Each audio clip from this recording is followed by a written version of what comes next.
มื้อนี้เนาะคือแต่คล้ายคือฝนตกนี่แหละมีลมมาคล้ายๆคือฝนตกแล้วก็ครอบครัวคือเก่าเนาะ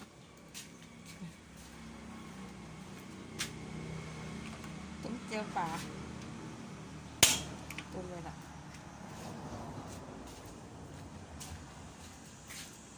เป็นหันนึ่งเนาะนึ่งสามัคคี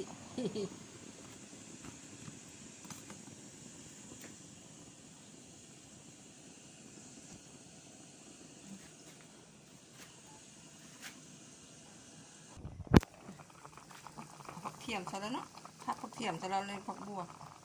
ผักเผ็ดเขาก็หักซะแล้วเนาะ